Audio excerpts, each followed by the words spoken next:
Mas Dani, terima kasih atas waktunya. Bisa diceritain awal ide menulis buku ini dari mana sih Mas sebenarnya? Pengalaman pribadi kah atau pengamatan atau gimana? Ya, sebenarnya buku ini uh, retrospeksi ya. Jadi catatan saya selama 10 tahun dari tahun 2010 sampai 2020. Itu saya tulis semuanya di Tumblr saya, di blog gitu, di Eminius Doleo. Pada waktu itu saya punya relasi dengan seorang perempuan yang kemudian berakhir dan saya patah hati luar biasa dan memutuskan untuk berhenti menulis. Jadi blog saya itu waktu itu mau saya hapus total. Terus dari seorang teman kuliah namanya Sadam dari Buku Mojok itu bilang, Mas ini naskahnya boleh nggak saya ambil gitu. Buat apa? Buat kami jadikan buku. Terus dia bilang, "Eh, Mas Dani terima beres aja lah gitu. Terus oh ya udah silakan gitu. Saya nggak ada kepikiran sama sekali. Lalu dalam prosesnya itu sangat cepat sekali. Mungkin hanya 3 minggu draft pertama selesai ditawarkan kepada saya. Terus lo kok jadinya menarik gitu. Karena sejujurnya rentang waktu sebutan dari 2010 sampai 2020 itu kan saya bertemu dengan banyak orang, berinteraksi dengan banyak pihak dan itu jadi tumbuh buku tulisan yang tumbuh. Jadi bagaimana saya dulu waktu kuliah setelah kerja gitu. Ketika jadi naskah itu sebenarnya naskahnya ditulis secara linear ya, jadi berdasarkan tahun gitu. Tapi kemudian setelah ngobrol lagi dengan editor saya waktu itu, Mbak Ratih namanya, Margaret Ratih, dia bilang ini kita bikin pembawakan aja yuk, bertemu bersama dan berpisah gitu. Jadi lebih menggambarkan ceritanya itu lebih kokoh lagi gitu. Dan meskipun sebenarnya itu relasinya nggak sama satu orang saja, tapi banyak kayak pertemuan-pertemuan. Jadinya ini buku yang tumbuh sih sepertinya seperti itu, Mbak. Buku yang tumbuh menarik sekali ya. Nah, itu setelah dijadikan buku, kemudian jadi bestseller ya Mas. Itu reaksinya gimana nih pertama kali? Oh, iya.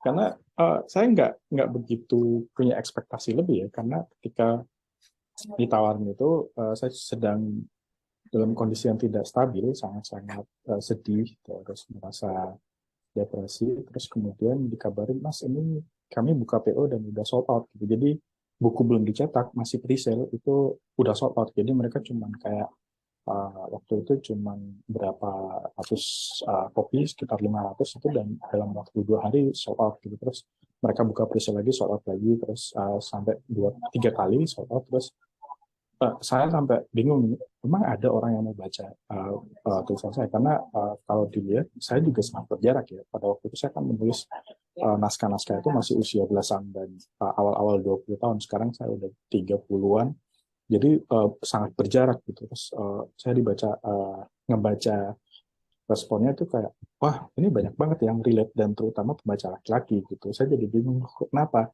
Karena di situ tokoh laki-lakinya itu kan jadi sangat rapuh, jadi kayak dia mengakui bahwa oh saya ini cengeng, saya ini lemah, saya tidak berdaya. Dan dari situ kayak, oh mungkin banyak sekali orang-orang atau laki-laki yang merasa bahwa di buku ini mereka direpresentasikan dengan sangat baik, bahwa nggak apa-apa loh kamu jadi cengeng, jadi lemah, nggak berdaya, itu nggak apa-apa. Dan uh, selain karena sukses dan bestseller gitu, tentu saya suka karena bisa membantu banyak orang, terutama ketika buku itu dicetak, itu banyak banget yang nge-DM, terutama di Instagram dan di blog lama saya gitu. Terima kasih udah menulis ini, tulisan ini membantu saya. Jadi dalam banyak hal saya merasa bahwa oh ternyata yang saya lakukan bermanfaat bagi orang lain.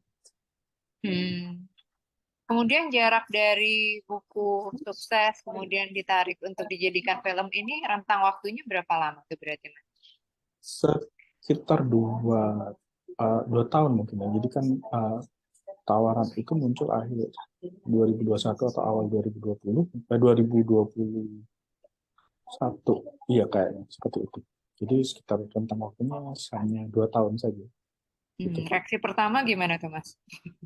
Ah, ya awalnya sangat nggak percaya karena saya pikir secara konsep buku ini kan tidak punya struktur, tidak ada plotnya. Jadi kalau misalnya dibaca itu nggak ada kayak misalnya ada konflik, ada perkenalan karakter, ada apa namanya pertemuan atau apa gitu. Jadi benar-benar cerita ini cuma fragmen-fragmen aja gitu.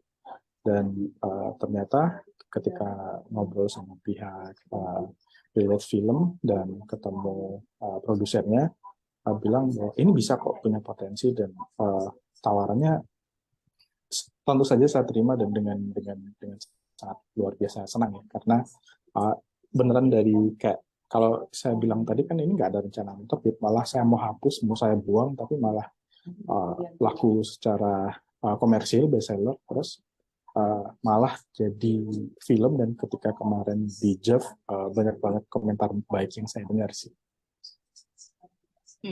Seneng banget ya kalau misalnya membuat sesuatu terus dapat sambutan sangat meriah gitu.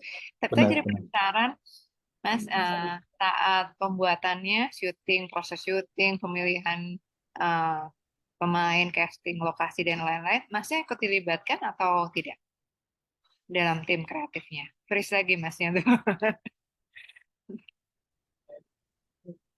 Oke, Oh kedengaran Mas tadi? Ah, iya, kalau kalau di awal, iya kedengaran. Kalau di awal itu kayak proses masih awal, masih kayak pembentukan karakter itu diajak. Tapi kemudian ketika proses syuting dan penulisan naskah enggak. Saya hmm, sengaja memang nggak mau ikut karena saya pengen berjarak gitu, kayak bagaimana sih orang merespon atau menerjemahkan karya saya gitu. Bagaimana orang lain melihat yang saya tulis dengan perspektif mereka. Jadi saya sengaja memang nggak mau ikut, nggak mau terlibat, karena bagi saya ya ketika karyanya udah dilepaskan, interpretasi tiap orang itu sangat-sangat uh, personal. Dan saya suka sekali apa yang dilakukan dengan uh, film ini, karena baik sutradara, produser maupun penulis naskahnya itu dengan sangat-sangat buat aku sangat-sangat baik ya, membaca dan menerjemahkannya secara visual gitu. hmm. Oke, jadi sengaja. Nah, ekspektasi Mas ini akan sesuai dengan bukunya atau siap untuk menerima ada adaptasi-adaptasi tertentu yang menyesuaikan media film? Oh, tentu saya sangat uh, menerima, apa ya, kayak menerima adaptasi ini secara karya yang bebas, dalam artian saya nggak mau mengontrol kayak, oh ceritanya harus sesuai dengan buku atau bagaimana. Tapi ajaibnya Mas Arianto Dewa sebagai sutradara, kami kan nggak pernah kontak sama sekali ketika proses ini. Itu ada banyak sekali adegan-adegan dalam film yang tidak saya tulis tapi terjadi di kehidupan nyata saya. Kayak adegan di mana uh, saya melihat orang perempuan yang saya suka menikah, terus adegan di mana uh, kami jalan di toko buku atau apa. Saya nggak pernah cerita ke dia, saya nggak pernah berbagi, tapi secara visual itu masuk dan ada dalam dalam film ini. Apakah ada kemungkinan mereka melakukan riset kali ya, Mas ya? Dapat naskahnya, Oh iya iya bukunya, riset sendiri juga. iya, sepertinya iya, karena kalau diingat ketika awal apa ngobrol sama Mbak Perlita Desi ini yang jadi produser, dia kayak apa sih yang mendorong kamu menulis ini, terus selama 3 hari di skriptura dari Village Film dan Cinema dan Bioskop Online itu kayak ngobrol, kenapa kamu nulis ini, kondisi mentalmu ketika nulis ini kayak gimana, terus ekspektasi kamu ketika menulis ini bagaimana. Jadi dia secara personal ngobrol terus, dan ketika udah jadi filmnya itu kayak menggambarkan secara secara utuh, dan meskipun di luar ekspektasi saya, itu jadi sangat-sangat indah sih. Oke. Menarik sekali nih. Jadi secara tidak sengaja dari wawancara itu terungkap semuanya ya, Mas ya. Dan mereka melakukan Iya. riset sendiri. Jadi kalau itu sudah nonton, puas ya dengan hasil Oh, akhir. sangat puas, dan saya sih nggak sabar untuk melihat respon penonton ya, karena uh, buku ini pertama karya fiksi saya pertama, terus banyak sekali orang-orang yang menganggap bahwa oh ini penggambaran sosok laki-laki yang rapuh dan yang lemah gitu, karena selama ini di banyak film ini mungkin laki-lakinya itu dominan yang sangat maskulin, sangat powerful. Terus citra, meskipun kayak misalnya Rangga dia ada pada cinta, meskipun dia melankolik, tapi kan dia sangat kuat, sangat tegar dan sangat pemberani gitu. Tapi di sini digambarkan laki-lakinya itu lemah dan bukan tidak berdaya sih, lebih kayak misalnya dia itu permisif dan tidak suka konfrontasi. Saya sih Bener. berharap, saya berharap sih interpretasinya dari apa yang saya tulis dan kemudian diterjemahkan dalam visual ini bisa diterima tentu saja. Dan tentu yang paling penting adalah kalau misalnya kamu relate dan punya problem, jangan takut untuk cari bantuan profesional. Oh, oke. Kemudian ada pendapat dari first trailer aja. First trailer Mas nanggepinnya gimana? Kan trailernya udah Ah, keluar. First reactionnya iya gimana? udah nonton dan sebenarnya kalau nanya saya tentu saja sangat senang ya, tapi uh, karya ini personal karena uh, karya pertama, buku pertama terus langsung difilmin dan saya sih lebih senang melihat orang-orang terdekat saya seperti pacar saya, terus ibu saya terutama dan ketika saya share kayak misalnya dia dengan bangga gitu um, uh, mempostingnya di WhatsApp story terus anakku dan segala macam dan itu kebanggaan-kebanggaan atau kemenangan-kemenangan kecil yang bagi saya sangat berharga ya kayak apa orang-orang yang kamu sayang mengapresiasi sesuatu yang kamu buat dan mereka juga turut senang gitu dan bagi saya ketika nonton trailer kemarin itu saya sih lebih menganggap bahwa ini adalah kebanggaan kolektif saya orang-orang yang saya sayang keluarga saya pacar saya jadi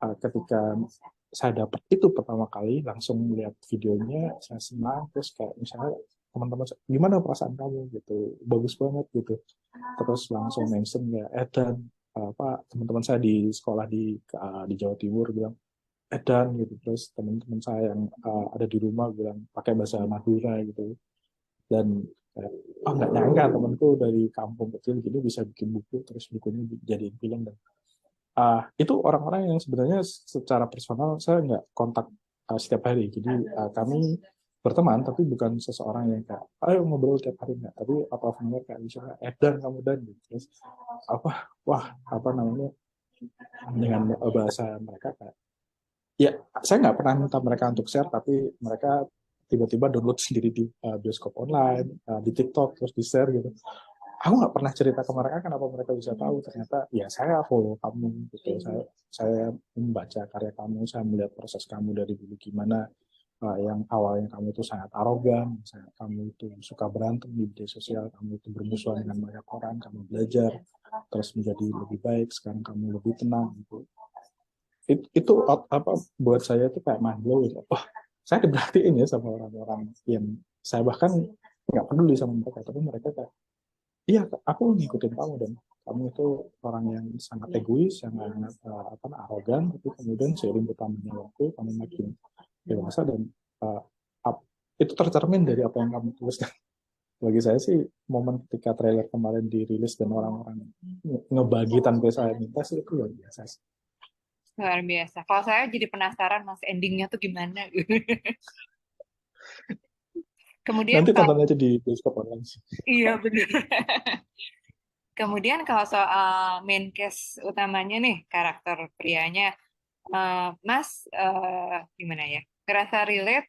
Wah bener itu cocok banget ini Oh, di pemain nih atau gimana Mas? iya kalau secara personal kayak karakter Bara dan Dava sebagai aktor tentu sangat berjarak ya sama saya karena saya tuh seorang yang saya mengakui bahwa saya itu punya banyak kekurangan. Sebagai penulis saya itu sangat arogan, sangat sombong dan keras kepala ketika tentang waktu 2010 dan 2020 itu saya banyak bertikai dengan banyak orang dan ketika digambarkan dengan sosok yang bara yang dia itu permisif, tidak konfrontatif. Oh ini bukan saya adalah pihak yang kalau misalnya kamu nyenggel, ayo kita kelahi gitu. Oke. Tapi Bara kan digambarkan di fragmen itu dia sangat tenang, sangat santun, pembaca, pendiam, dan dia bukan saya. Dan ketika kemarin ngobrol sama Dava, dia memainkannya dengan sangat-sangat spektakuler sih. Saya pikir dia itu bisa mencitrakan kayak sosok penulis itu yang kayak gimana gitu. Karena di kepala kita sosok penulis kayak itu blueprintnya semuanya selalu kayak Rangga gitu. Tokoh penulis, karakter penulis dalam film-film Indonesia itu mungkin blueprintnya Rangga karena pendiam, suka baca puisi, suka apa gitu. Dan Bara meneruskan apa Dava dan dalam karakter Bara itu meneruskan tradisi itu. Mungkin kalau ada yang kurang berkenan sih itu sih. Saya karena secara pribadi saya sosok yang konfrontatif dan Bara di situ permisif sekali sih. Oh, gitu. Oke, sebagai penutup bisa Mas menyampaikan ajakan untuk nonton kepada yang menyaksikan ini nanti di bioskop online, tanggalnya disebutkan juga. Silakan, Mas. Aku nggak, ini tanggalnya kapan sih? Aku lupa, Mbak. Mbak Arwa. Untuk tanggalnya di 24 Oh, Februari. belum pasti ya. Kalau itu ajak aja Mas nonton di bioskop online. Jadi pasti seru. Oke, oke, baik. Eh, Halo teman-teman, saya Arman Dhani, saya penulis buku Eminence Distillery, Panduan Persiapan Perpisahan. Jangan lupa nonton filmnya Panduan Persiapan Perpisahan di bioskop online nanti. Sudah bisa dibeli tiketnya sekarang di bioskop online. Ajak teman-teman juga dan siapkan tisu yang. Terima kasih. Baik, saya kira cukup interview hari ini. Terima kasih banyak sekali atas waktunya, Mas. Mudah-mudahan nanti banyak yang suka filmnya ya. Ya, amin, amin. Terima kasih, Mbak.